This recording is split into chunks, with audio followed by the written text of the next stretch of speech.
JB here. Hope everyone's doing outstanding. Thursday, November 6th, about 9:17 a.m. Really quick rant, talk about the market. Some names I'm looking at go from the S&P futures. Just slipped back slightly into the red here after yesterday's reversal day. I am mark safe from the AI crash of Tuesday. Joking aside, market sold off the most in a month on Tuesday. Recouped the losses, most of the losses yesterday. No difference between the two trading sessions. There was no major catalyst, no data, no crazy earnings surprise from any company outside of maybe AMD, I guess. But I don't think AMD is a market mover per se, although considering the environment we are in, some of those names could move markets a little bit. But that was gapped lower at the open. So um, we'll see how things play out the next 2 days. No jobs report, so we'll be all hands on deck for tomorrow's jobs report, which is not coming. So outside of that, it's about the government shutdown. When is that going to end? Now you have these headlines around. Yesterday was about possible issues with the airlines, right? And the air traffic controller and all that. Now cutting back, 50 or so airports going to cut down their scheduling flights. And at some point, the disruption is going to have impacts, right? It's going to happen. It's just how much is baked into the market and what's not. Similar yesterday, some folks should say the Supreme Court, the oral arguments from the lawyers talking about the tariffs, maybe that had a little thing to do with the markets. But if anything, I think it would be kind of construed negative because the probability of some negative ruling or not, I wouldn't. Depends on how you look at it, right? Negative or positive, whatever. But a ruling nixing the tariffs, it seems like that's going to happen. So because of that, you would think there'd be market volatility when that is announced, but there'll be no decision at least in it could come out today, could come out next week, come out in 3 months. We don't know. So outside of that, it's nothing crazy.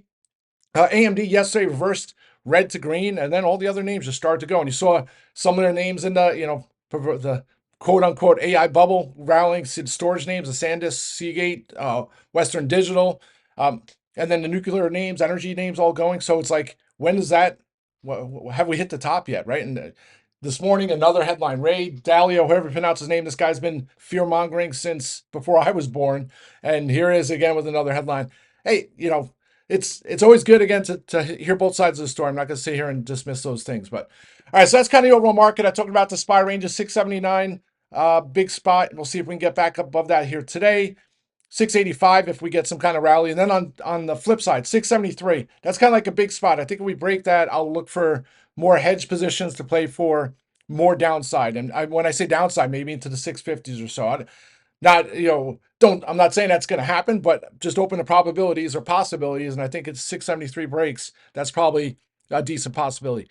The other thing of note, and I always try to use a, glass half full mentality when I look at some of the things, but yields going up again yesterday. So you would have thought that yields going up on Tuesday would be part of the market's 1% pullback. Instead, markets rallied yesterday, yields went up. So hopefully yields start to find some funding. All right, that's overall market. Now just quick on individual names.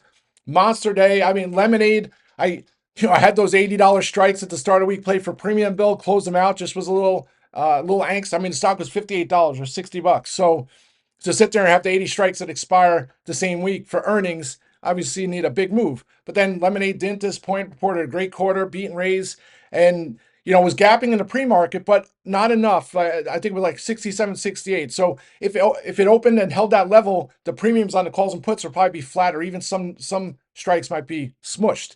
But the option market didn't open at 9:30. So Lemonade, I think it was like 9:31. Lemonade was sitting at 68. I'm waiting. And finally, the option market opens. Boom, it goes up to 71. It was like, it's just funny how that works. Reddit happens a lot of times. The option market doesn't open on Reddit right at the open. So once it got at 71, I'm like looking. The 85s were expensive, like at buck 25. I'm like, the 75s, excuse me. So I wasn't going to get those strikes. So I just waited, and then it started to melt, got back under 70, got down to 68 or so, and then it seemed like that was the floor. I'm like, if this was the chance for the bears to entice some selling and to get a reversal, that was it, and they failed to do it. So then it started to bounce again. I said, this thing's going to go. That was the chance. I started looking for strikes again. Looking at the weeklies, I'm like, if this thing gets into the mid 70s, the November 21st strike is going to look good. The 90s, which was the highest strike at the time, looked decent on risk war basis. Got those within 45 minutes, closed some out to cover some of the costs. Kept going, 75, 76, 77, locked some out for over 100% to cover some more costs with profit. And then I held the rest. And then I was looking for other strikes, but it doesn't make sense to go too crazy until I see some follow through. So today, if it gets over 80 bucks, I'm going to look for some crazy strikes. So they opened, CBOE opened some more strikes overnight, 119s up to 119 on the Novembers. I wish they did the same on the further out strikes, only up to 115 on December and beyond.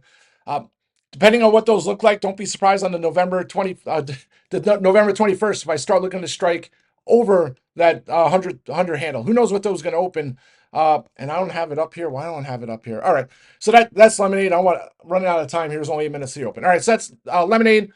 And then Solar Edge, right? Solar Edge is one of those names I've traded on and off over the years. Great story. I would say great story because it came down from 300 bucks all the way down under, got close to being single digits. It might have been single digits at points at the end of last year and into this year on debt concerns, right? It was one of those stories that, hey, maybe it's going bankrupt. They had a lot of debt. The solar sector and energy sector struggling.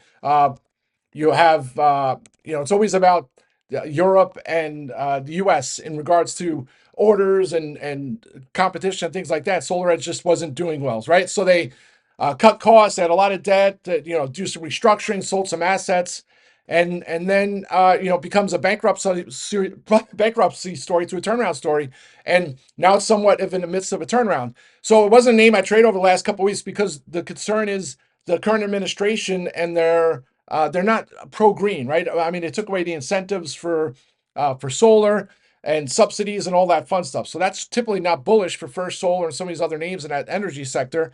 But so that kind of makes it frustrating. Frustrating to play because any headline from the current administration, POTUS or whatever, comes out with some kind of tweet and the stock could be down 10% because of some ruling or some decision. So anyway, yesterday morning I'm watching, it was 24 in the pre-market. I saw the earnings, weren't that great, I thought. And then it starts to reverse in the morning. And then you start looking, I'm like, this might go on a squeeze. So you kind of have some ingredients, high short interest. It's in the energy sector, which is on a roll. And then it's a turnaround story that is probably an underpriced story to begin with. So I went and got some strikes. I think it was 33 bucks. I'm like, I don't want to go too far out because we've seen Solar Edge over the years. If you've traded, it's had some rug pulls, high short interest. I mean, I remember trading it as $18, and then at the end of the day, it's $15. So in lieu of trying to get some lottos, I went closer in the money, so they were more expensive, but they still paid off. The stock kept going over 40, locks in for 100%, then more for 200, then more for 400%. And then I figured if it gets over 40, at 50, 60, 70, there could be some crazy things that happen. So got the 45 strikes, locked some of those out for 100% to cover some costs, held the rest. And then we'll see what happens here today. I'm not going to get too overly confident or 100% convicted that it's going to move over 50 bucks. Shorts can come in, who knows? But if they don't, I can see this trading substantially higher. So I put that little handle there, 42 bucks. That's kind of like the breakout zone. It gets over that today. I might look for some other strikes to play for that move over 50 bucks. That's Solar Edge. And then just quick on some other names here. Sorry. Well, obviously, I'll talk about Duolingo. Thankfully, the premiums on Duolingo were nuts. Otherwise, I would have been in some calls. So premium saved the day. Sure enough, after the close, they posted a beat and raise. But, it depends on what headline you look at on why it's down today. It's sequential revenue declines, right? I mean, still growing 35, 40% on a year-over-year basis. But the quarter-to-quarter revenue growth was lower. I mean, whatever cherry-picked number they want to use to rationalize the sell-off here. To me, it's one of those stories that's easy to poke holes in, right? It's not a sexy sector, sexy name in regards to what it does, but it's had tremendous growth. So is that growth days over? Maybe. So maybe that's it. I don't know. But stock's down quite a bit. I mean, if you look, the $200 puts were expensive. I mean, they're going to be up substantial. But even if you want to play for the downside, the premiums are not going to make the risk. I mean, obviously you'll get rewarded today, but to hold a contract that's $2 by 220, $60 out of money with 3 days to expiration. I mean, those are going to open 15, 20 bucks. So there'll be 10 bags, but the risk reward there was tough. On the flip side, I mean, is it going to bounce here? Do I want to play for a bounce? Premiums are probably going to still be elevated at the open. So I'll probably take this off my watch list at the open and revisit. But at some point, you got to figure that bounce. Reddit got some more lotto calls yesterday. They look inexpensive on a risk reward basis as well, considering where it's come from, its earnings. At some point, this goes. To me, the next catalyst for Reddit is going to be some deal, right? There's going to be some announcement, whether it be Google, Amazon, or any of these other services that need Reddit, right? And they have these contracts. Google, someone's going to sign some kind of deal with Reddit, and it's going to be substantial, and that's going to be the next leg for Reddit, whether that happens today, next week, the week after, next month. And I think when that happens, and we saw rumors of that a couple weeks ago, I think it'll be up 15-20%. So I still love the Reddit story. Just quick on some other names. Trip had earnings this morning, and my rant on Trip. I'm not going to do that, but the hang on, sorry about that. I'm just trying to see here. Sorry about that.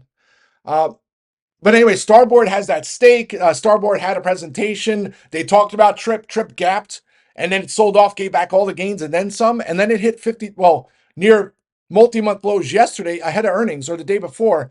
And then this morning they announced earnings, kind of a miss, but they announced a restructure, $50 cost savings, I don't know how to put combining some of their segments or whatever. But to me, it looks like, I mean, this would be an earnings that maybe it rallies. It was up at $17 just a little while ago. I'm kicking myself. I'm like, oh, I should have got some calls. Now it's back down at $16. Don't be surprised if I add some strikes here on Trip. And that's it, folks. Let's have a great day. I'll be back on audio later. Rock and roll.